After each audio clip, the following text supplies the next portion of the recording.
Mhm. Good morning, everybody. Welcome to Help the Helpers. We have a couple of new people, and who else is new to Help the Helpers? I think we have another. Yes. Good morning. Oh, that's nice. Astrid. Yes. Oh. So welcome, and Hmm. we're going to hear from Charles and Gisela this morning, and they need no introduction. We have a wonderful sort of community thinking, feeling meetings. And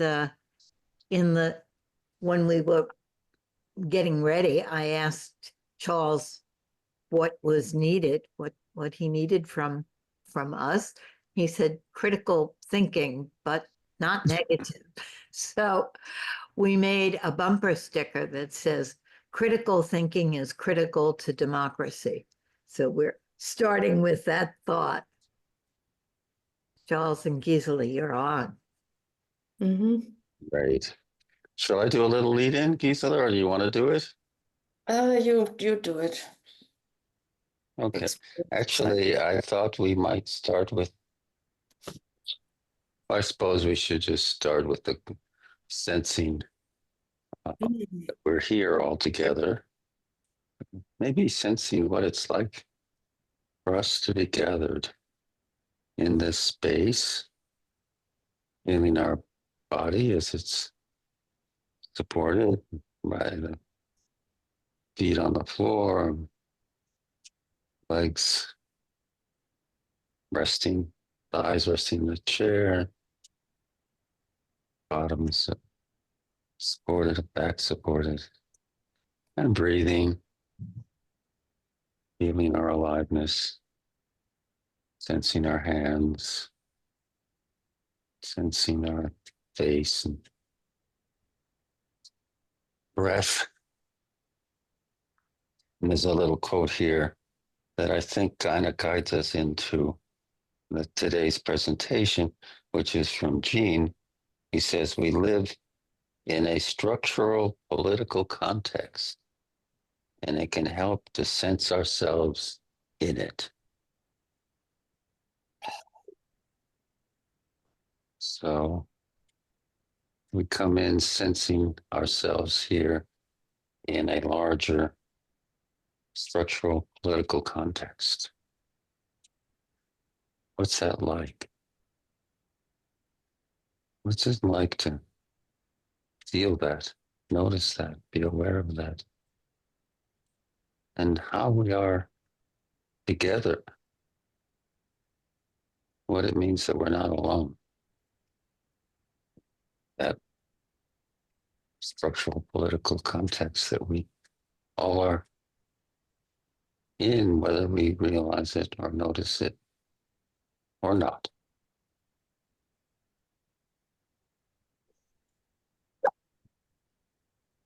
And we wanted to start with a quote from Mary Hendricks. These are the first sentences from her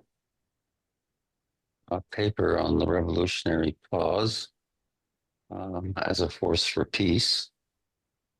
And it reads as follows: "Focusing is a force for peace because it frees people from being manipulated by external authority.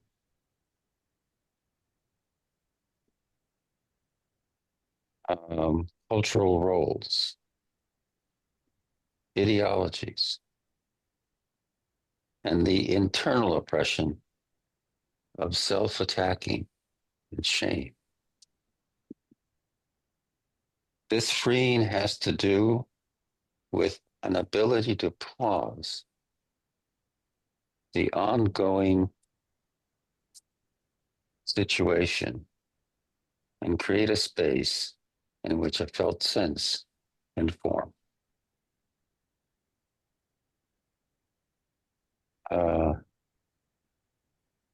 And I think it just is such a wonderful statement of why she called it the revolutionary pause, because it's not a commitment to any preformed ideology.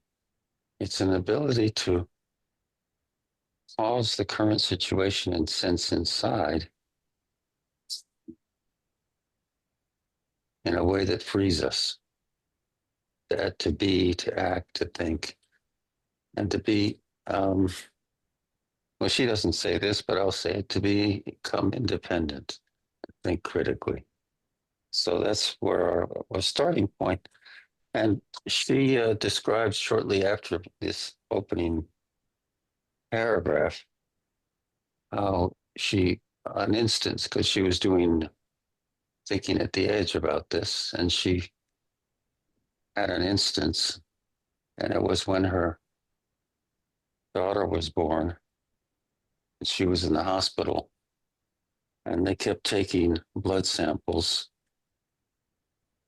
And at a certain point, something in her said, no, I need to take a moment. I need to think. I need to pause. I'm not sure I'm in agreement with having my daughter be put through this one more time. And it created quite an uproar, apparently, because she was going against what the doctor had ordered. But this is a key element here. That critical thinking allows us to say no, allows us to be, in some sense, disobedient to external pressures and obedient to our inner sense. And it turned out that actually the blood samples had nothing to do with her daughter's health. It had to do with research that the doctor was doing. Oh, wow. But the main thing is that she listened to something in her that said, no, I'm not okay with this.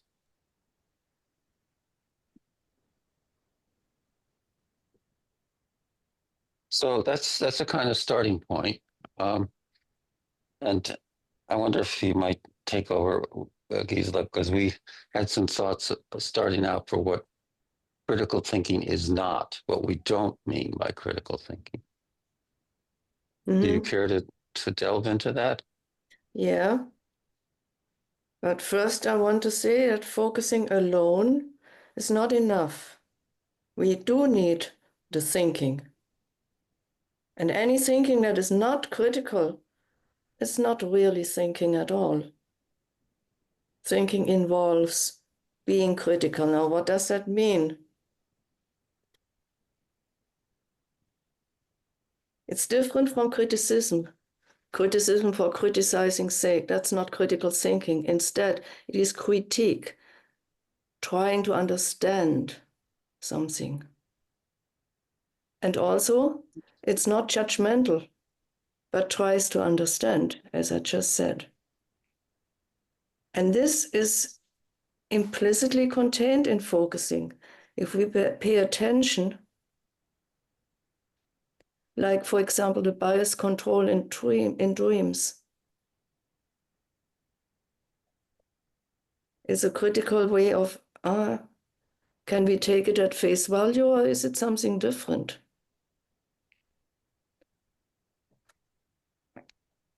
Gisela, could you say that again? I didn't quite get one of the words. The example of The dream book has a bias dream book. control. Yes. And that's an element of critical thinking right there. Not taking something at face value, but to examine it, what could it be? Yeah. Yes, yes, yes. Critical thinking is questioning. Mm. And again, it's not obsessive questioning. It's not obsessive doubt. That would be crippling. Critical thinking is freeing us. really trying to find out. And I myself had a lot of problems talking about this in a focusing group, because thinking as such, except TAE, is not so much a topic in focusing. Yeah. So I have the feeling we are diving into something new here, especially the critical element. And it also acknowledges nothing just is. Jean said that once over and over in a conversation with Dave and me. Everything is interrelated, and we need to understand its interrelatedness, and it changes with each interaction. So things are not static, and they are not just isolated by itself. And we are not isolated individuals. We need to understand ourselves as part of a society that is structured. It has a structural political context, as Charles has said at the beginning. And it helps to sense ourselves in it. And to have a sense of the whole of our society, we need to study and learn about it. Otherwise, we only sense our individual situations by itself, but they are part of this larger social context.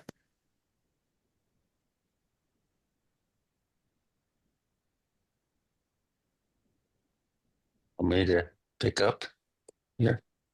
Yeah. Okay. So along these lines,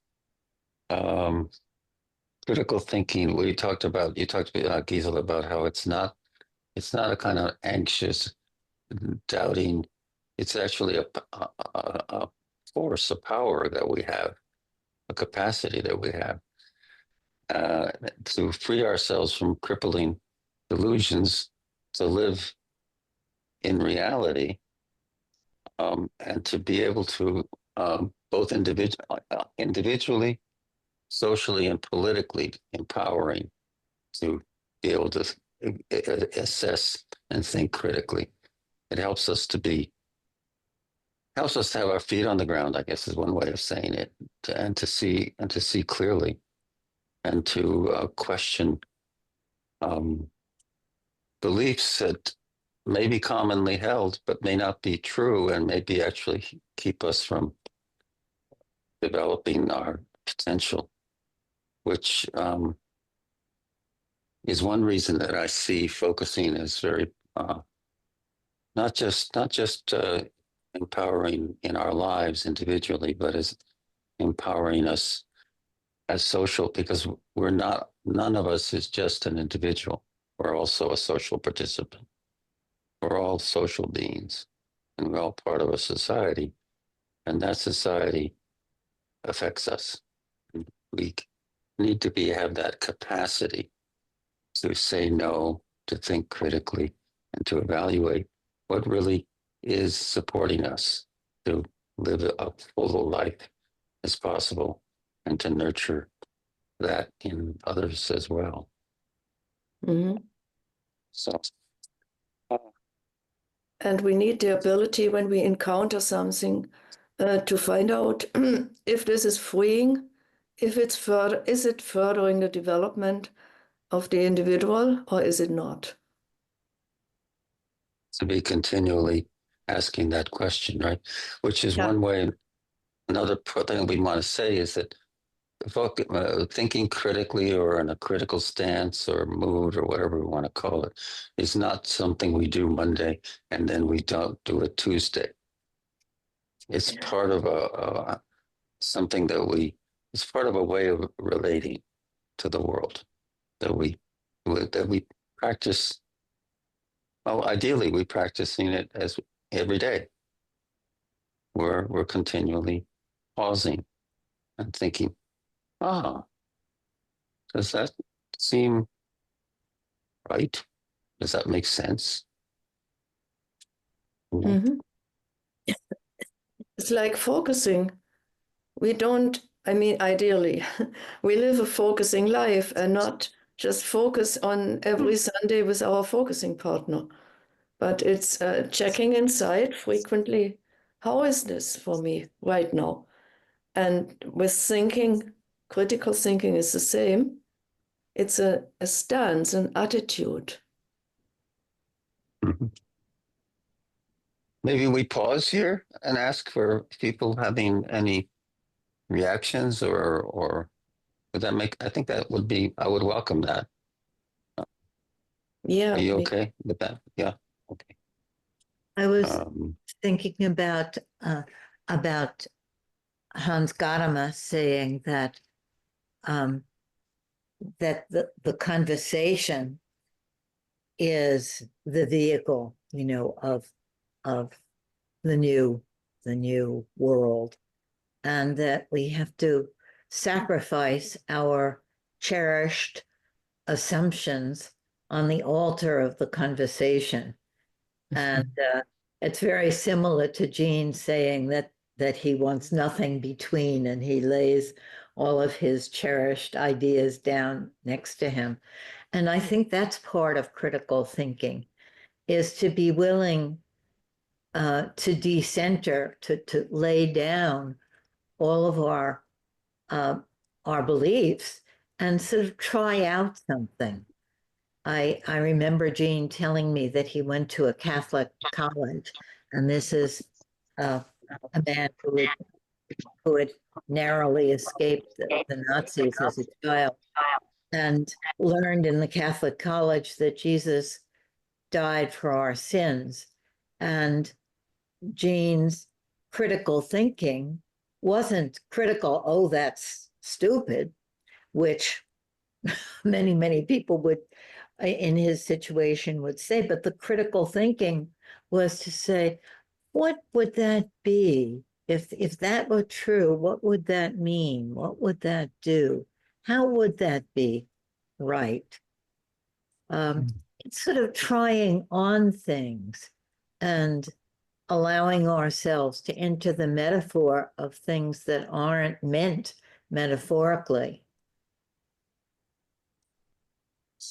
that's interesting. And also, I think it fits with Gene's idea that when we cross with another person, when we engage in our reality with their reality, something we're both changed, Mm, and something new comes. That's right. when we allow ourselves to be touched and open, not in a way of just abdicating our own self. That's not the idea. But we bring ourselves to the interaction in a way that allows something to emerge that's new. Mm, And that helps us to grow and helps us to become more. And as we become more, we not only change ourselves, we end up changing all our social environment because we're always living in a social environment. I'm now talking a lot. I'd like to hear anybody else wants to speak. Yeah, and lovely to have you raise your hand. Hi. Yeah, I should have done it automatically. No, that's Thank you so okay. much. That works. Thank you so much for this amazing, path for reflection. Personally, what I found is that it's the distraction part. Like when you immerse yourself in the society and in everything that's happening out there, you can lose yourself, and it can become a huge distraction. On your Mhm. phone in the morning, with the latest political news, what happened in Syria, where I won't, you know the picture. And so what Mhm. I need to remind myself every day, because I'm a very curious person, that's why I'm here today, and I love to learn everything about the world, but myself as well. And so I always have to reframe, reconnect, and say, okay, the difference between being outward and inward. How much energy do I put outward? how much energy do I put inward? And I have many times during the day need to refrain myself and took the revolutionary pause and say, okay, what's alive in me? It's not just, the latest news and I feel like somewhere when we are too much focused on what's around us, we kind of go into a trance. It's almost, and I want to transcend the trance, because this trance is coming to us since childhood, the transgenerational weight that we get, the parents, the school, then after that, the university, then the learning.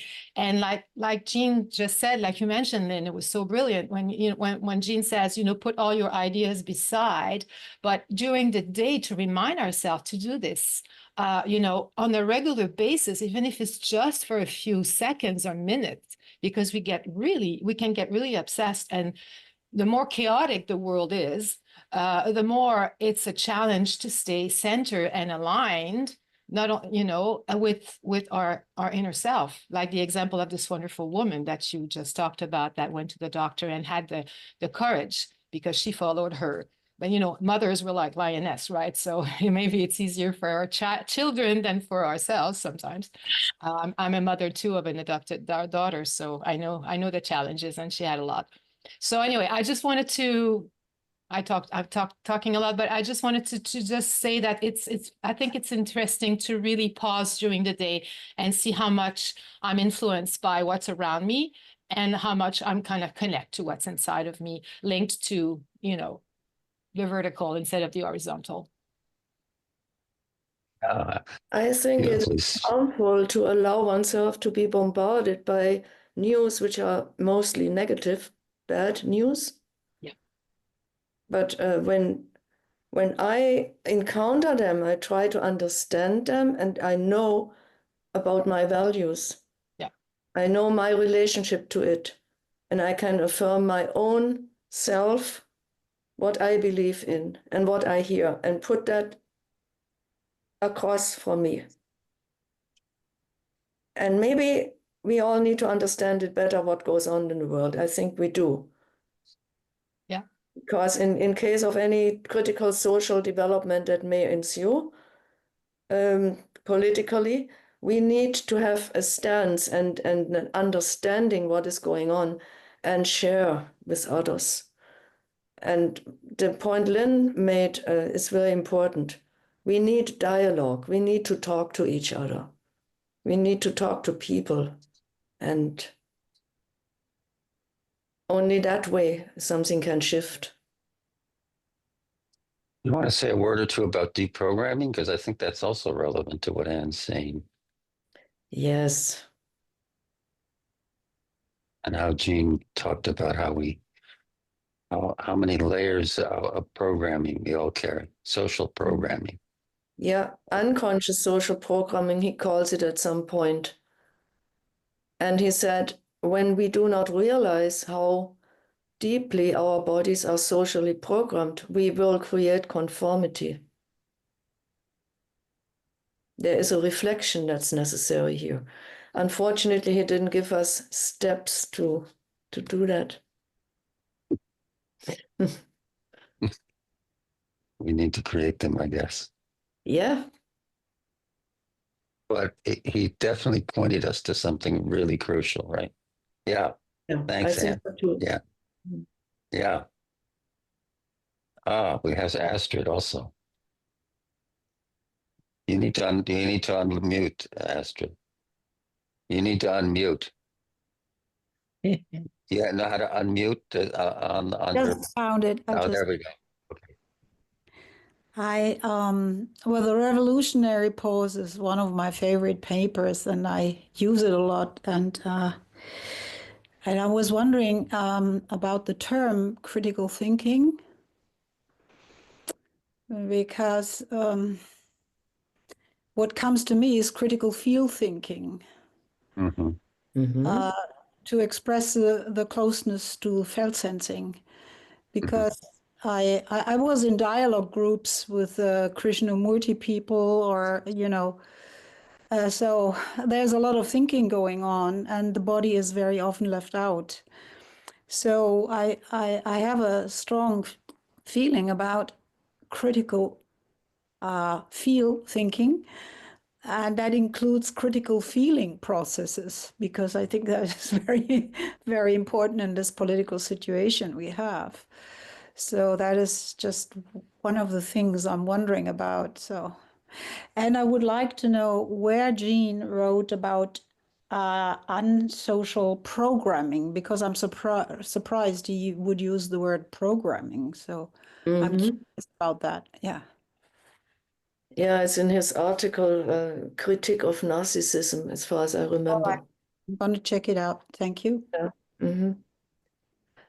What you say there is very important, and I thank you for that remark. I think feel thinking is something like a resonating process. When I'm thinking something, I also feel it. I can go inside. How is that? And continue from there. To me, it's new territory. Yeah.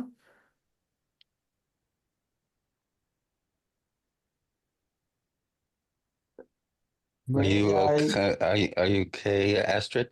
Maybe that we move on I'm to. wondering, do you want me to answer, or do you throw Yeah. it It's in? up to you. Okay. Yes, yes, if you Oh, want to. yeah. I Yes, have an example of it. yes, sure. Well, I- the example you gave right in the revolutionary pause, you have this wonderful example that I mean, and Mary Hendricks explains it so nicely. It's sensing the whole situation, and you know, that is the fundamental birthright of people. That's I'm just talking from memory. And she says, you know, that you can sense the whole situation. You are having the situation, you're not in the situation. And she still would talk about the sensing quality, because as I said before with the examples, I have that need to include the feeling aspect in the thinking, because there is a lot of thinking interaction, which sometimes it's also called dialoguing, which can be, even if people try to understand each other or have something newly created or emerge from their conversation, it doesn't quite shift or click. And I think because of this body dimension being missing in that, and that's why I'm coming up with that it would be wonderful if it could be right in that term already, critical I feel see. thinking. I see what you're saying. That we would include it in critical feeling thinking or something like that. Yes, to make it specific, Uh-huh. that Yeah, yeah. to point to Oh, the that's connection. interesting. Because we don't just mean intellectualized Of course not. Yeah, exchanges. We of mean course. something that includes the body and the feeling. Yeah, Mhm. exactly. That's exactly where I'm coming from. Thank you very much. Yeah. Mhm. Liz, you want to speak? Is that okay? We can move on, Astrid? Yeah. Oh, sorry. Perfect. Yeah, go When on, I was Liz. listen, I wrote down my question, and then it was, this discussion is actually just about my question, which is, I say critical thinking implies a distance. The pause implies a distance. How do you find an optimal distance between, on the one side, just the feeling, and on the other side, a kind of intellectualization, a word you just used, that might be too distant? And I think I'm asking about, I mean, there's no real answer, but how does one have some insight when you're inside yourself all the time? Mhm, mhm. Oh, what a wonderful question. Yeah, Can I stick my 2 cents in here? please, Lynn. I love Jean's idea of the zigzag, that you have the explicit idea, and then you say, oh, what is that? And then you have the feeling, and then you say, oh, it's like that. And then you have, I like that zigzag because you can never find the right balance right on that line of the edge of awareness, but that awareness of moving from the implicit to the explicit, back to the implicit. That's interesting, Lynn. Hmm? Yeah. I'm wondering though, if when we go into what we're calling a critical stance or critical mood, we aren't finding that spot, which Liz is pointing to, where we're both able to stand back and not just be intellectualized. I think we can sense a way of being that is a kind of critical stance that does both. And the zigzag may help us find that spot. I think there is a kind of spot where we're having the right distance, the critical distance that enables feeling as it's being brought out by other people and thinking. But yeah, and actually in experiencing the creation of meaning, Jean is constantly going back and forth between the concepts and back into the body, returning to the concepts in a kind of back and forth, so that we don't stay stuck in either concepts or just feeling. Yeah, but you're raising an excellent point. I don't think that I have anything like a complete answer to that question, Liz. But I think it's a wonderful question to be asking. Yeah. And thank you, Lynn, for that, pointing out that Gene has that zigzag. So that means he's not stuck in one position. Can I say one thing more about this? Please. I just associated to therapies such as dialectical behavior therapy, where or anger management. You know what I mean? Where people are judged to be, you're too pouring out, so we have to rehabilitate you. You have to get some distance. Isn't that kind of what that's doing? That sounds so slightly controlling and manipulative. Yes. Anyway. I think it's about relationship. I need a relationship with that. What I'm thinking, or what is encountering me, or what's overwhelming me, and sense myself in that relationship. How am I with this? Yeah. Wonderful. Yeah. Why am I with this? We have Kevin. Just wanted to reflect on what Ursula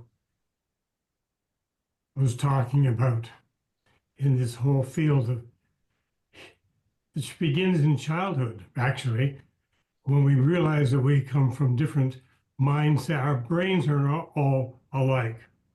And for me, when I was trying to learn to read and to write, my experience was very different.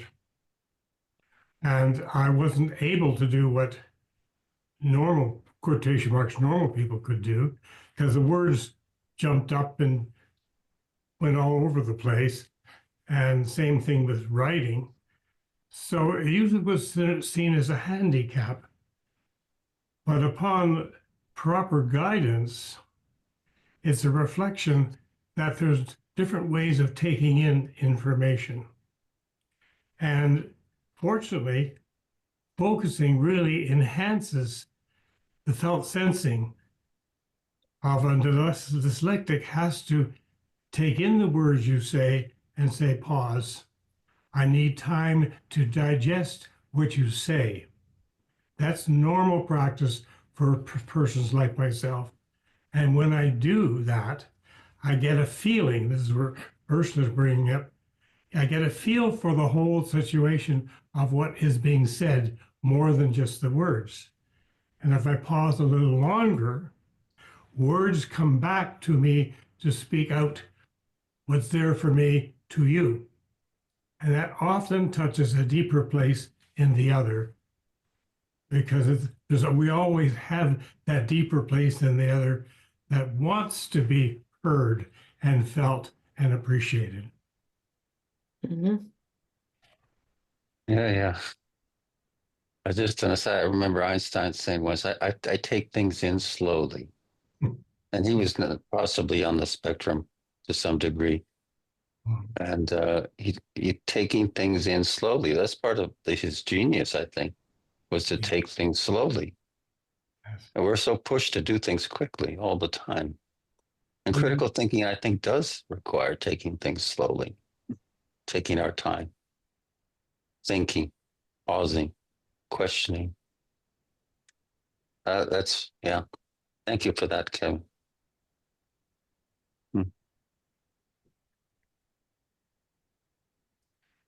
I would go on a little more, and we also have going to have breakouts. I guess at around 9, right?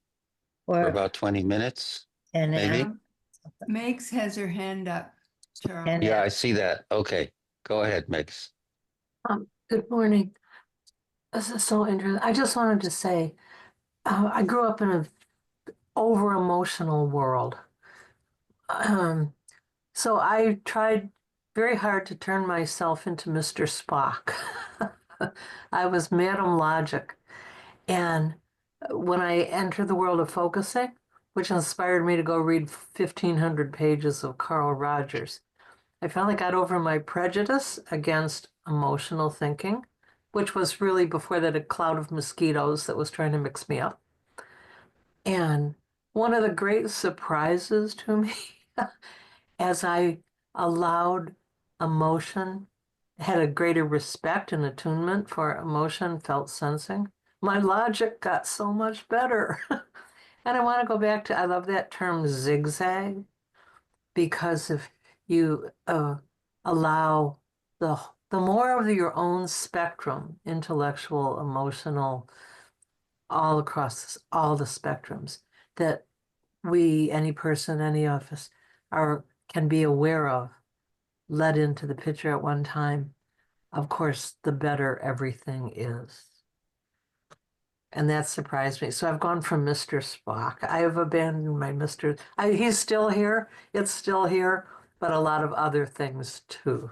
Thank you. Thank you. I love that. yes. We need Spock, but we don't need only Spock. Yeah. That's why we need conversation.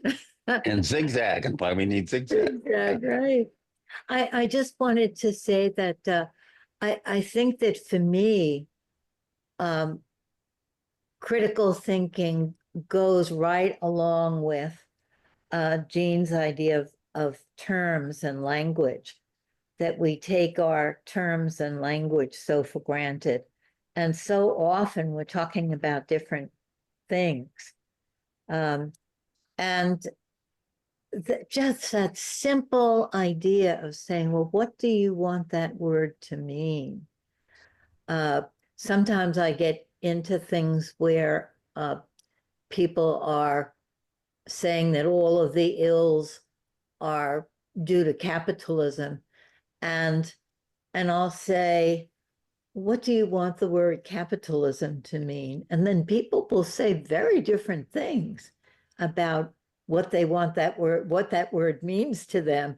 And I think so often our thinking within ourselves, and also our communal thinking gets hung up on words that are never questioned. Mhm. Or are used as flags, as you was, rather Yes, than used as doors flags. to opening to discussion. Yeah. And it may be a flag for one thing for one person and another thing for another person. Yeah. The same word could be a flag or a door, depending on the attitude that the person has. Exactly.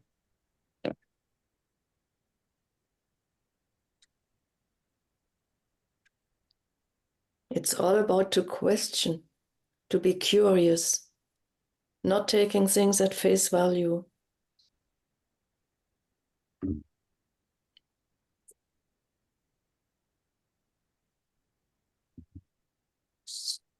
Ah, well, how are we doing on time here? We Let's could see. have up to about 10 No. minutes. Okay. All right. Uh, uh-huh.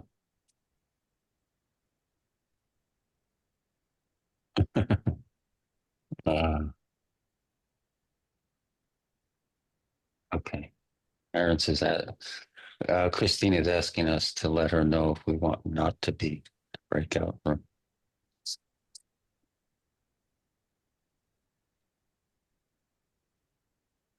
Uh, actually want you said you made a Gisela the other day. You told me something that Jean said that stuck with me, but I don't remember the exact quote, which is something about the damn individual. What was it? What did he say? Something about we can't.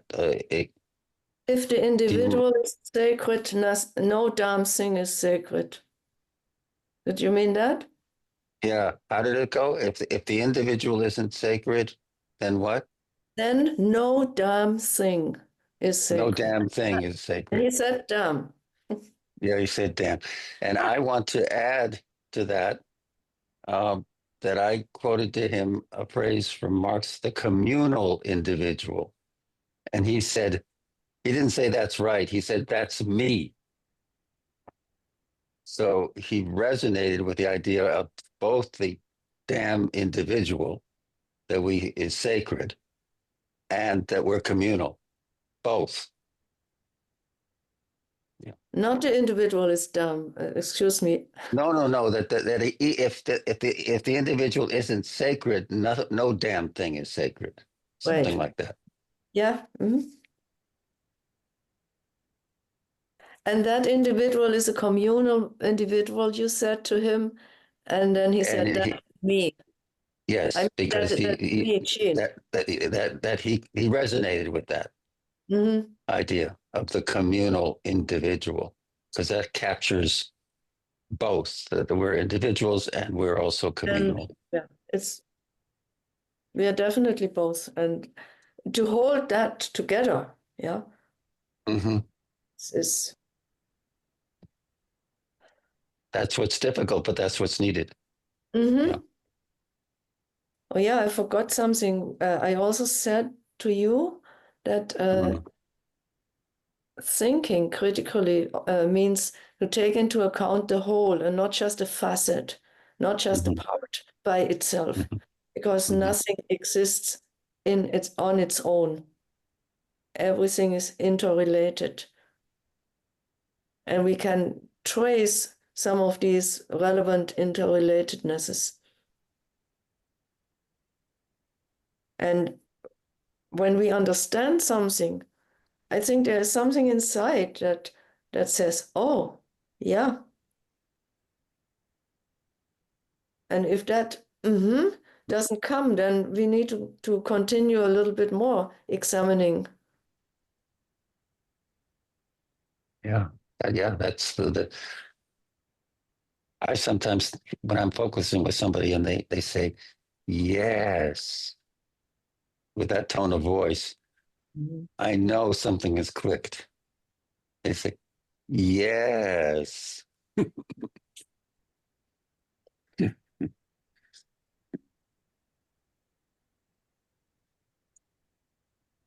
What did Marx say? Freeing ourselves from crippling delusions? He said that well, what he said is interesting. He said, we're not trying to get rid of delusions so people live without delusions in misery. We're trying to get delusions so people can, as he put it, pluck the living flower so that we can move on to something better, not so we just live in this world of no delusions miserably, but it's to free us to be able to change the world and make it better. Mm-hmm. It's against a world that is devoid of fantasy, right? Yeah, we need Like in East imagination and Germany. fantasy. Yeah, as East Germany has been. Hmm. Oh, yeah, as societies that have claimed to follow Marx and we're actually killing him. Yeah, Right. yeah. I think that needed to be said. Are we ready for these breakout rooms? Yes, I think we might be, unless there's somebody wants to say something. Oh, it looks like Hans Peter wants to say something. Maybe we take one we listen to Yes, Hans if Peter, I and may then say, yes, sorry, if I please. may say something, Yes. I hear, for me, the whole discussion feels a bit abstract. We Uh-huh. are, we are, I hear a lot of concepts, Mm-hmm. and in a way, for me, it's very important to say that the creative pause, what does Mm-hmm. it mean exactly? Mm-hmm. It goes through I like very much the term of Jean, the murky edge.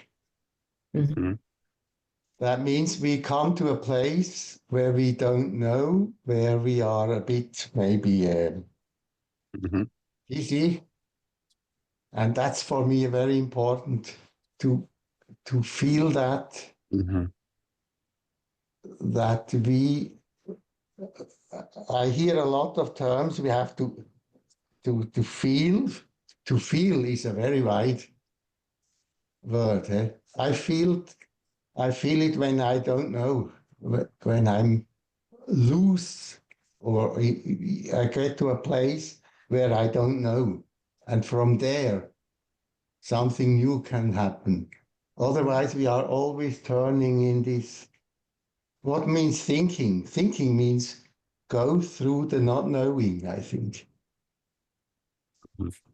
Mm-hmm. And that's very important for me. And it's zigzagging, not knowing, Mm-hmm. having words for it, not having words, being at the murky edge. Yeah.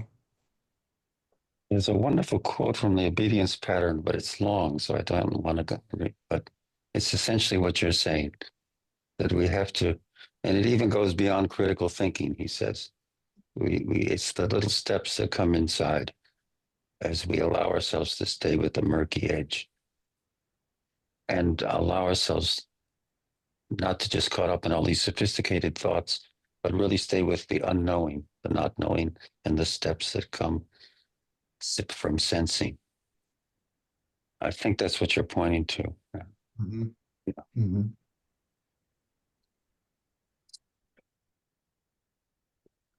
Okay, was there somebody, I think, are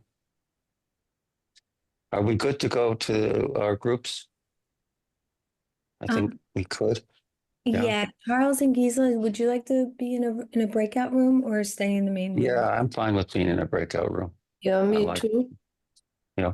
And I can also you have give a us, question to the breakout people, if you don't know Right. what to talk about. Yeah. Is there something in your life that was never questioned by you?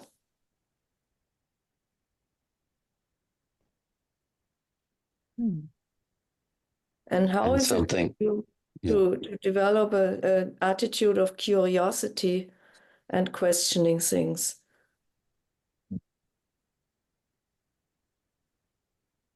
Or how examining how did something in your life become what it is right now? These are kind of questions we are looking for.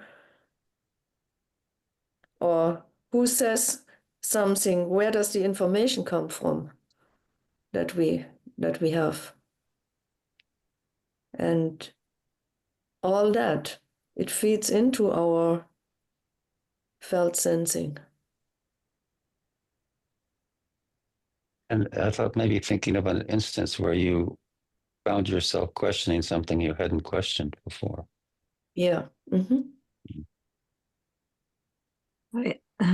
Hi, good morning. I'd just like to say, just before we go into breakout rooms, it's kind of something about remembering that we're talking about. You know, I think we had a list of things before, talking from, talking to, and it's we're talking about. So I kind of really just want to have an identity or identify with someone and say, even though we're talking about something, I'm not about that. I'm willing and loving to talk about something, but that's only something that's imposed on me. Well, not imposed, I'm choosing to talk about, but I want to kind of just celebrate the moment. You know, coming December, people are getting ready for holidays and religious, and that's who I am now as a person. Anything other than that, to use that, I love anything that says damn or, you know, sacrilegious like that. Anything other than that isn't very sacred, just this moment. So I want to just celebrate this moment with people that I don't even know. So lots of love for that. Yeah, thank you. Does anybody have something they would like to share or ask? There it is. What a great question. When I saw the room has 58 seconds left, it was so fascinating to hear people speaking of their assumptions. Those cracking of assumptions. It was a very, very, very rich assumption. I could have stayed in that room for another 2 hours. A very rich, rich, rich, rich, rich. Can you give us an example? I'm so curious. I wish I was in that room. The cracking of, I love that phrase, the cracking of assumptions. Yeah, in fact, cracking the assumption is just like the zigzag.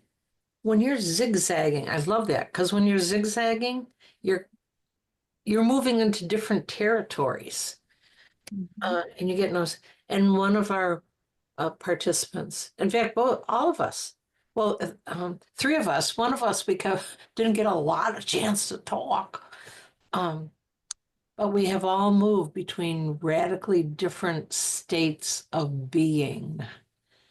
And well, like I talk, so there's a Buddha, I'll just say this real quick. There's a Buddhist practice that says yes and no. So here was mine. I can say mine.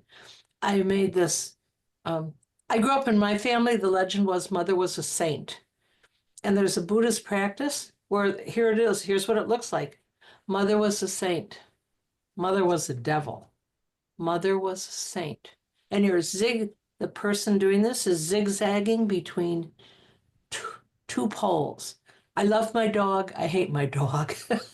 It doesn't, but it's a formula for zigzagging. And boy, talk about, it's going to crack, it cracks eggs whether you want to or not. And so we explored that cracking egg zigzag space. So entertaining the opposite in a way. Or in Gene's work with dreams, becoming the bad person in the dream, that you and right. Oh, recently a person had a dream about Trump. So why don't you see what it would be like to be Trump?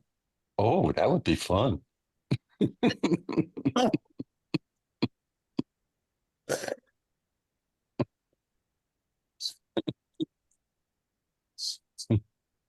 Yeah. Oh, but that's wow. Okay, there's a lot more there. Yeah. It's an exercise how something can be both. Can both that too. that and its opposite. Mm-hmm. And that way of thinking takes into account a lot more than just defining something. Oh, the mother is such a good person. Yeah.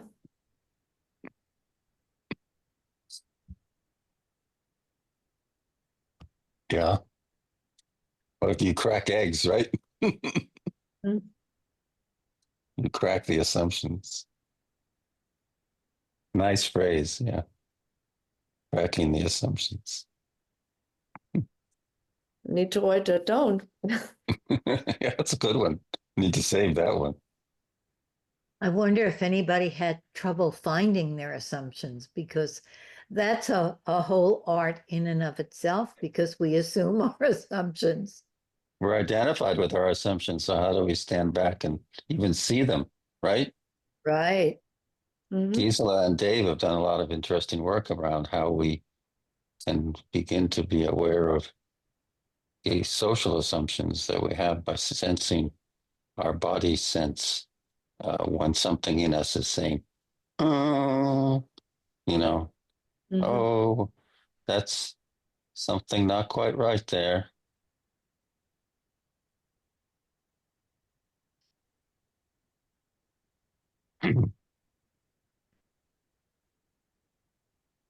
Did you want to say more, Megs? Or do you have your hand up for a reason?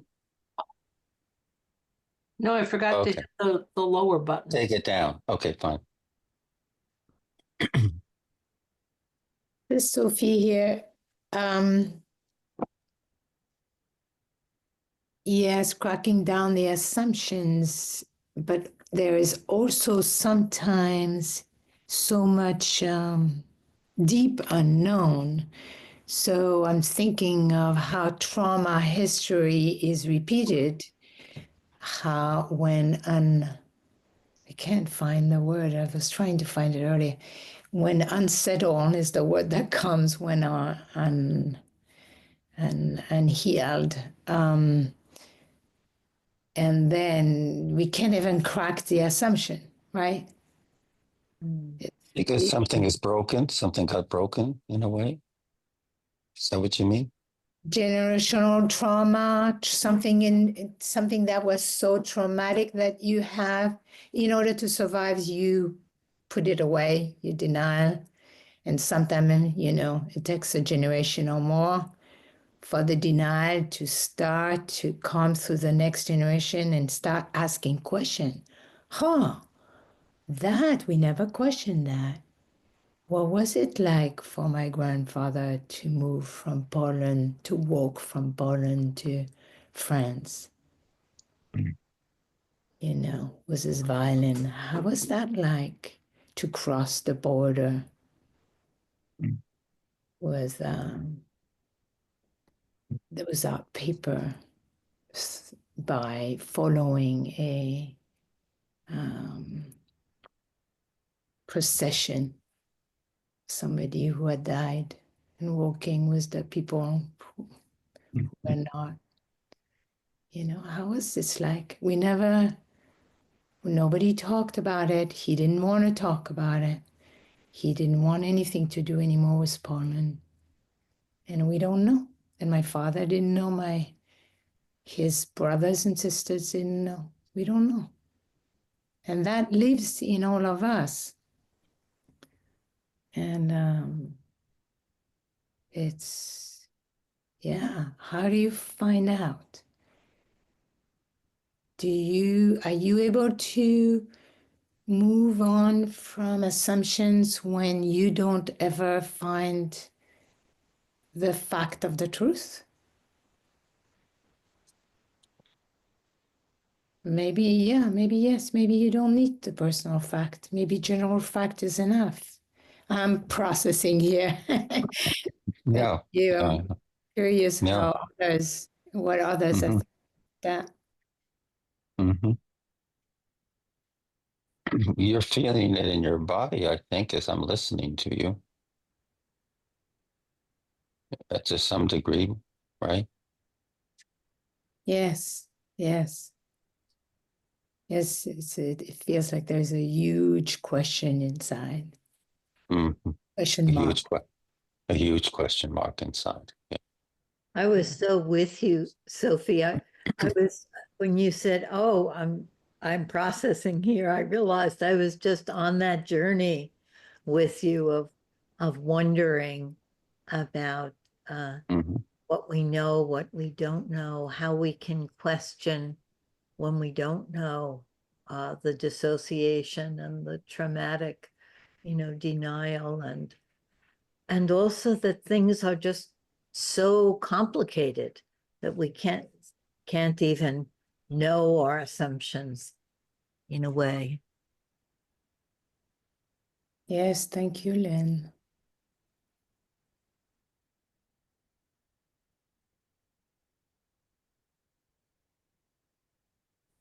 Gisela, there was a beautiful thing that you wrote to Katerina. Um, and do you have it? Because I have it, and I could love to read it, but I'd rather you read it. I think I have it. Yeah. Yeah. I wrote something about critical thinking involving self-empathy. Yes, that's what I'm Yeah. referring to. Yes. Yeah. Critical thinking involves self-empathy, self-love, and empathy and love for others. Without that self-empathy, we cannot be critical, for we might, or part of us might, feel we have to take everything as is. We don't deserve any better. Critical thinking demands answers to our questions and also positive envisionings as a concrete utopia. I refer to Ernst Bloch here, German philosopher. And it demands changes to anything that does not meet our genuine needs at the present time now. Critical thinking has a direction toward the free development of all humans and of ourselves. Therefore, it is essentially revolutionary.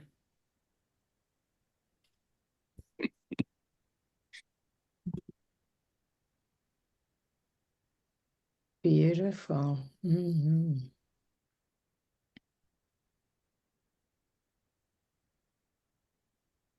Yeah. It's beautiful, I think.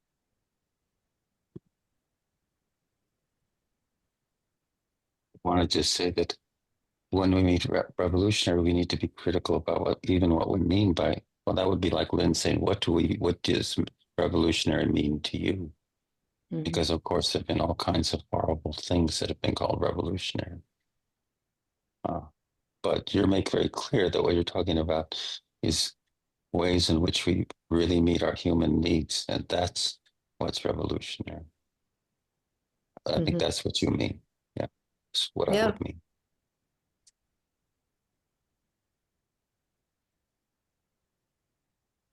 Anything that asserts our humanity and anything that serves the free development of each individual. That is revolutionary. Yeah. Yeah. And the revolutionary pause of Mary Hendricks Gentlin is also revolutionary in that sense. We mean the In word. that sense. In that sense. Could I Should say I read the? Yes, please say something. We need to read the poem, but I want to hear Just whatever anybody. in relation Yeah. to what Sophie said. Now, my intellectual self said, "Oh, why wouldn't father or grandfather talk about that as an intellectual?" But I realize I've had parts of my life biography experience I will never speak to anyone about because the pain is so overwhelming. There's no positive side to it. So I understand both sides, Sophie. Your grandfather, your puzzlement, and yes, I just want to say that there are parts I think of our lives incidents none of us will ever speak about because the pain is there. Thank you.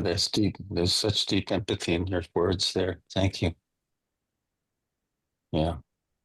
Thank you. So I read the poem? Yeah. Okay. So this is from one of my favorite poems. It's a long poem. This is just a short excerpt. The Song of Open Road by Walt Whitman. He says, "From this hour, I ordain myself loosed of limits and imaginary lines, going where I list, my own master, total and absolute, listening to others, considering well what they say, pausing, searching, receiving, contemplating, gently, but with undeniable will, divesting myself of the holds that would hold me.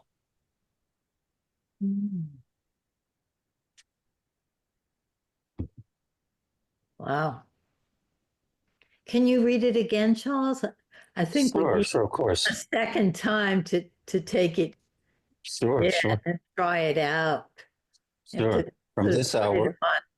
Yeah. from this hour, I ordain myself loosed of limits and imaginary lines, going where I list, my own master, total and absolute, listening to others, considering well what they say, pausing, searching, receiving, contemplating, gently, but with undeniable will, divesting myself of the holds that would hold.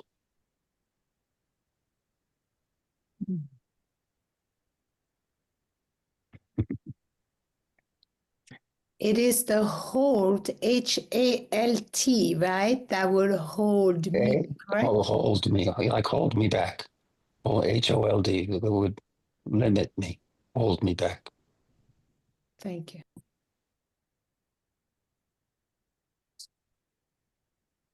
Thank you very much, Charles and Gisela. It's always wonderful to have you. And we'll see you next week, everybody. Thanks, everybody. you. Wonderful group, wonderful conversation. Thank you. Thank you, Charles. Okay, so Thank you so much.